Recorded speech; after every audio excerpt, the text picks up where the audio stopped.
At ilang araw na lamang po ay magbabalik eskwela na po ang halos nasa 27 milyong estudyante sa mga pampublikong paaralan. Sa Lunes po yan, June 16. Handa na ho ba kayo? Handa na ho ba mga magulang, mga estudyante, mga guro para po hingan po ng karagdagan pong mga detalye at mga opinyon hinggil po sa pagbabalik eskwela ng mga bata? Ay nasa kabilang linya po natin ang Pangulo ng National Parents Teachers Association, si Ginoong Willie Rodriguez. Magandang tanghali po, Sir Willie. Welcome po muli sa DWICLU Channel 23. Drew Nasino po, Sir Willie. Isa pong ang napakagandang araw ng Biyernes, no? Friday the 13th, Sir Drew Nasino as ating mga learners, parents, teachers, school officials, stakeholders, community partners at sa nakikinig po sa ating programa ng Balik Bayan.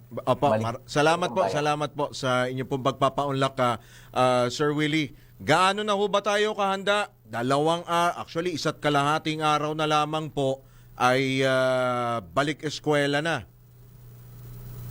Yes po, no? Handang-handa na po ngayon ang ating mga mag-aaral, ang ating mga magulang, ang ating mga official, at lalo na po sa tulong nating LGU at sa bagong pamunuan ng ating DepEd, no? Isa pong napakagandang mga pagbabago, no? At kung na yun, naibalik na po sa old calendar year ng atin, nung eskwela, no? From June 16 to March 31. At mayroon na po tayong 197 school days at iba-ibang bagong programa, no? Especially community-friendly, offline balik eskwela, at assistance command at ang ating brigada eskwela. Speaking of brigada eskwela, Sir Willie, ngayong araw, nagtatapos na ang brigada eskwela. Natugunan kaya yung mga the usual na mga problema kapag ganitong magpapasukan, yung mga sirang mga kagamitan gaya ng electric fan. I don't know kung napansin mo, napanood mo rin yung nakita ni Pangulong Bongbong Marcos nung nag-ikot siya doon sa isang paaralan dyan sa Bulacan. Yung banyo napuna niya, walang hindi maayos, walang tubig, walang maayos na pasintabi sa mga nanghalian, walang maayos na palikuran yung paaralan na yon. The same problem pa rin ang kinakaharap natin, Sir Willie, this time around, kahit bumalik na tayo doon sa old school calendar. Actually po, no, sa dami po ng ating mga mag-aaral ngayon, ano, at ang andyan na po ngayon dito, no, talaga po binibigyan ng solusyon, pero hindi rin po kaya, no, kasi nga po sa sinasabi po natin yung ating mga low income municipalities, maliit lang po ang SEF niyan. Pero sa ngayon po, no, nag-level up na rin po yung participation ng ating mga magulang, PTA, education advocate, volunteers, at mga ex-officio, no? They are now attending seminars, workshop meetings, at mayroon ding bagong mga suggestion na proposal, no? Para ma-amendahan ang ating bagong guidelines. Especially, no? Yung mga problema nating mga sa palikuran, at ang matubig po, no? Ang po dito, dapat po gamitin po yung pondo ng ating mga congressman, ano? At hindi naman po maliit ang pondo ng ating mga congressman, at saka ang national, dapat po mabigyan ng panibagong turuan ng mga magulang, no, paano po makapag-communicate sa ating mga city officials, ang ating mga eskwelahan. Opo. Naalala ko yan, Sir Willie, di ba? Kapag ganyan may sirang palikuran, mga sirang electric fan, sa PTA, nagbobotohan. Diba kung sino yung may may magulang, tumatawa si Kuya Winner, siguro baka magdo-donate din ito ng electric fan dun sa sa pag PTA meeting, di ba? Nagkakasundo yung mga magulang, mga estudyante kung sino yung bibigay ng electric fan or mag-ayos ng kung ano man yung nasira, yung upuan, yung blackboard, di ba? May ganun. So dapat level up na tayo, Sir Willie? Yes po, no? Kaya nga po gumagawa kami ng panibagong IRR sa PTA Ah. station para po maging legal itong ating Mr. and Miss, no? Kasi po pagka Mr. and Miss ang ang fundraising, ultimo sa school lang po lalabas yan, no? Oo nga. Kasi nga po ibang fundraising, napupunta po sa division, sa Yeah. mga komisyon ng mga opisyalis, Oo. tinatanggal na po natin yan, no? Sa tulong po ng EDCOM, ng ating Secretary Angara, at ang ating mga local officials, ano po, kung makikita nyo po sa Pasay City, no, nagawa po namin na magkaroon ng allowance na tigwa 1,500, 1,000 ng mga bata, at fully air condition na po ang aming mga school, no? At kung ano po dito, ang sekreto po niyan, communication between DepEd and local Opo. government. Oo. So yung aming best practices, sinishare po namin. Ano? Tulad din po sa electric fan, meron po tayong Facebook group na PTA Electric Fan. Yeah. Tapos yung PTA collection. So lahat po ng mga issue sa PTA, puntahan lang po kayo sa Facebook at makikita niyo po kung ano po yung mga issue.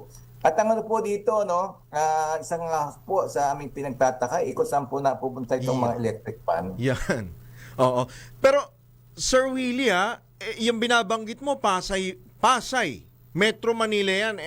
Paano naman yung ibang lugar dun sa, let's say, medyo malayo-layo, yung sa mga malalayong probinsya, ano ba naman ang iaambag ng mga magulang? Ang tanging ikinabubuhay lang ng mga magulang ay pagsasaka. Pagsasaka na kakarampot lang ang kinikita. Minsan, lugi pa. Di ho ba, Sir Willie? Yes po, kaya nga po sinasabi po natin, importante po, no, may pera po yung ating congressman at ang meron Yan, pa may malaki pera po si pera Kong. ng ating congressman, di ba? So, ang mayor walang pera, no? Ang ano po dito, congressman, Imposible naman yan. Ako, lagi may pera si Mayor. Hindi, yung ating po sinasabi na yung tinatawag natin pong Special Education Fund, Alright. 1% na 1% ng ating mga real estate tax na pupunta sa School Education Fund. Pero nga po, kukulangin po yun, ano? Dapat At mag-allocate, meron naman po tayong tinatawag na pledging, no? Ang pledging po dito, meron po tayo mga alumni, kamag-anak ng alumni na nag-aaral, at ang tinatawag po natin dito, is yung doon po kami nagsimula, ano? Wala po kami koleksyon sa aming eskwelahan, kundi pledging. Kung sino po ang meron, siya pong nagbibigay ng mas malaki. Karamihan po kasi ng ating mga PTA, no? Iba po kasi yung kanila na kapag sinabi po ng mga teacher, ng mga principal, mapipilitan po magpabongga yan, mapipilitin nilang maningil Oo. na bawal po, no? At ano po dito, kaya nga po pinupus namin ng pledging, for example, tulad ng aming mga kasamahan, no? May iba, galing private school na lumipat ng public Wala namang school. kota-kota ka system kayo, Sir Willie. Walang kota. Yung po yung tinatanggal namin. Yan. Ang ano po dito, kung ano po sa homeroom, mas effective po ang ang pledging kaysa po sa collection, ano? Kasi nga meron na tayong no collection policy na meron nga tayo sa Davao, sa Tagum, ano? Ang ginawa pong tawag dito, clearance, no? Ang PTA collection, 300 pesos. Kapag hindi ka nakapagbayad ng 300 pesos, Laki-laki yun, ha?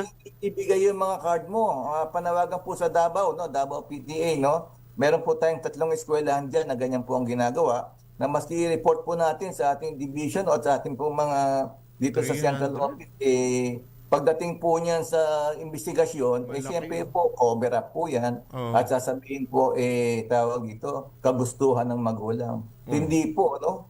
Hindi po kagustuhan ng magulang yan. Dapat po ang namumuno sa eskwelahan yan, ang principal na yan, dapat siya mismo ang magbawal. Siya dapat ang magpulis doon sa mag-regulate, di ba, Sir Willie?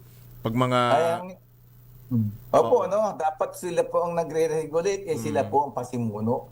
Paano po natin silang mariregulate, no? Yun po yung aming ipinapaamyendahan ng aming national PTA.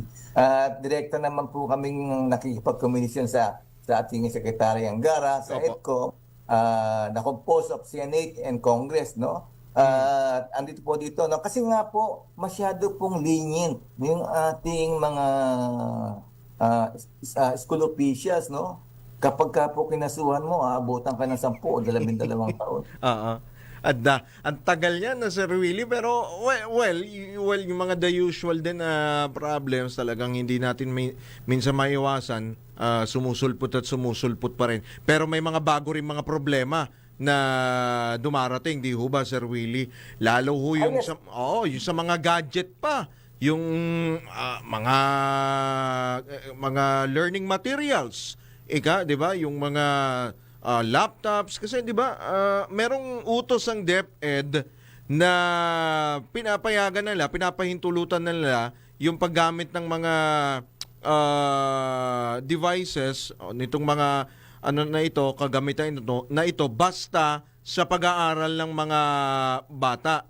Di ho ba? So okay lang ho ba sa inyo 'yon, Sir Willie?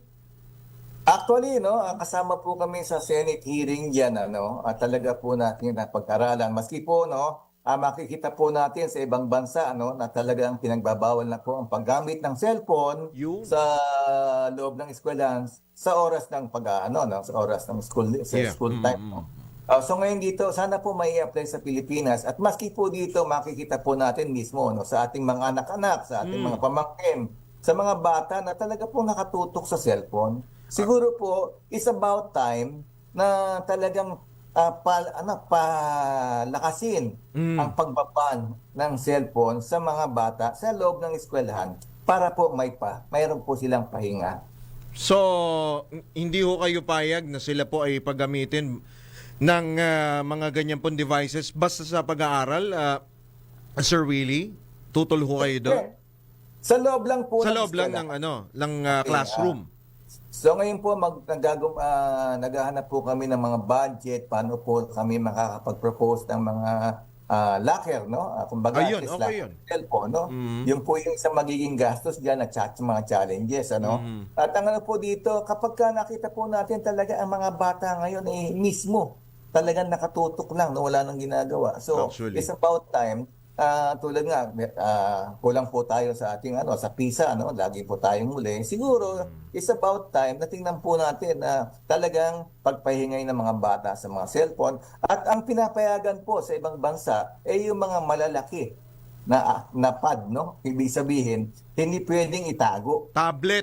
Tablet po Tablets talaga. or laptops. Pwede pong gamitin Oo. sa loob ng eskwelahan. Oo. Yung po cellphone, kasi kapag cellphone, meron ka pong games yan. Oo. At ang po dito, hindi po madalas pong makita. Oo. Even though sa ating mga teachers, no, yun po yung panawagan namin, pagpahingayin po natin sa paghawak ng smartphone, yung ating mga mag-aaral at ang ating mga magulang.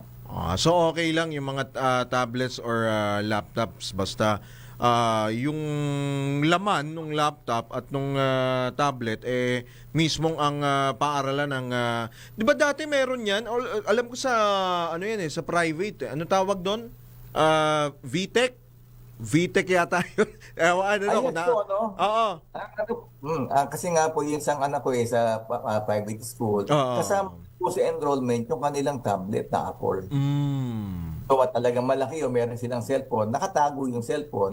Ang bawal nilabas, kapag nilabas, kinukumpis ka. Maski po sa public school, dito sa Pasay North, no? Sa National High School namin sa Tramo, ganun po yung sistema. No? Kapag kayo po nahuli na meron kayong cellphone, magulang niyo po ang tutubos. Ayun. Ang karamihan pong ginagawa dyan siyempre yung mga magulang ayaw pong pupunta sa school. So sa ngayon po, pinupost din po namin yung collaboration, participation ng mga magulang dahil para po matulungan ng ating mga teacher at malaman po natin ang mga problema ng mga bata. Kasi nga po pagka sinabing principal, teacher call, takot na po. Huwag po matakot dahil ang po dito is partner po natin ang ating mga teacher.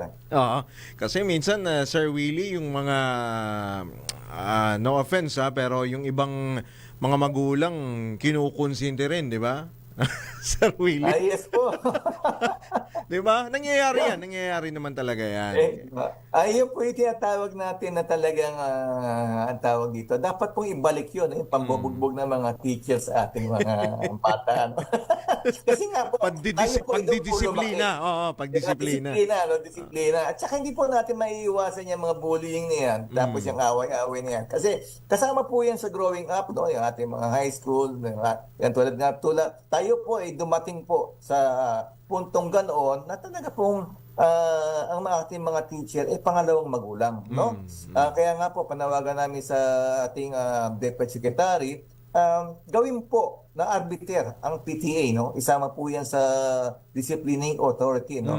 Kasi nga po karamihan po ng tulad ng nangyayari po sa Pasay, no? Kapag may mga bata po na hindi po mapasok, mismong PTA ang pumupunta sa mga eskwelahan para hindi na pupuntahan ng mga teacher at mabawasan po yung kanilang mga trabaho. At kapag ka po may magulo, andyan po ang PTA, no? Hindi po kumakampi sa magulang. Yun po yung isang pwede pong itulong sa problema po natin sa psychologists at sa mga guidance po natin sa eskwela. Sa mga public school ba, Sir Willie, sapat ba yung bilang ng ating mga guidance counselor? Actually, no, sa pag-aaral po siguro meron po tayong 40,000 na kulang po sa sa guidance counselor. Sa Psychology Society nga po naman, siyempre nga pinagagaan na po nila. Hindi na po kailangang may specially board o talaga pong binababaan po yung qualification para po makapunta po sa ating mga guidance counselor. Yan po yung ginawa ng DepEd ngayon. At speaking of DepEd, do you believe, Sir Willie, na kailangan magbago na rin ang approach ang DepEd sa kanilang mga ipinapatupad na polisiya, mga kautusan, lalo't nagbabago na rin ang panahon, Sir Willie. Meron na tayong AI, yung advent ng technology, ang bilis ng facing ng technology, Sir Willie. So dapat maka-adapt na rin siguro marahil ang DepEd, maging kayo, ang PTA Association, di ba?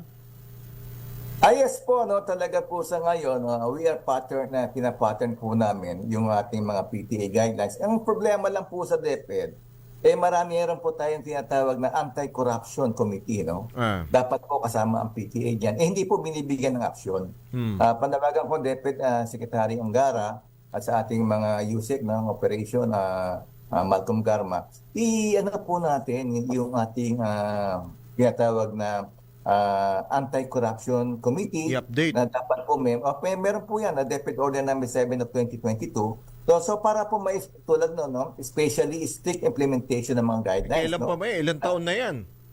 Nga po, nag-start po yung anti-corruption po yan, membro po yung ating mga estudyante, 1998 pa po, no? Atendahan pa po yan ng year 2000 at 2003. Tagal na pala yan Opo, so ngayon po, kasi nga po, di ba, ang sinasabi po natin, kapag ka itong mga eskwelahan may pagkukulang, itatago. Kaya po may puntos, bawas puntos, no? Tulad po dito, no, isa pong panawagan, sinulat ko uli, no?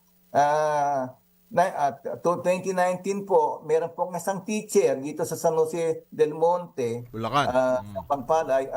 Sana po may Mayor Robes, Congressman Robes, no, tingnan niyo po ito, no? Isa pong master teacher 2 na nang-rape po ng bata. 5 years ago, nabuntis po yung bata. So ngayon, last year, gumawa na naman ng sexual abuse. So nakita po namin yung mga papeles sa barangay. Ang ginawa po sa teacher na to, siyempre, meron pong kaso ng immorality. Tapos, kapag ano po dito, kapag sexual abuse, tanggal ka agad talaga Pero andyan pa po yung teacher. Bakit nandun? At binigyan lang ng suspension. So ito po yung sinasabi na tinatawag natin na pagtatago at pagbabaya, ano? The religion of duty. Dapat po, tanggal po ang principal yan. Tulad po ng ginagawa ng ng ating mga PNP, no? Kapag ang isang kanilang subordinates, pati po sila suspendido. Dapat po ganun gawin sa DepEd. Tulad po sa Singapore, no? Yung ating mga first world countries, no? Iba dun natin, talagang kasi kapag nagtuturo ka tapos corrupt ka, hindi ka dapat magturo. Iba ron. Yun po yung epekto ng kamag-anak kaibigan system na kinatago po yung mga batas, yung mga kalokohan yan. Alright, Sir Willie, as much as we want na ikaw ay panatilihin pa sa programa, sa mga susunod marahil na mga episode, marami pa tayong pag-uusapan, lalo't sa pagsisimula ng balik eskwela, Sir Willie. Maraming salamat, magandang hapon at good luck!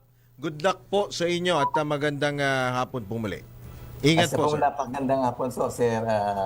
Opo. Salamat Right. po. Ingat po, sir. Ingat.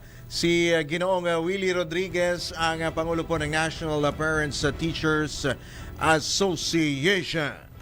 Balitang Bayan!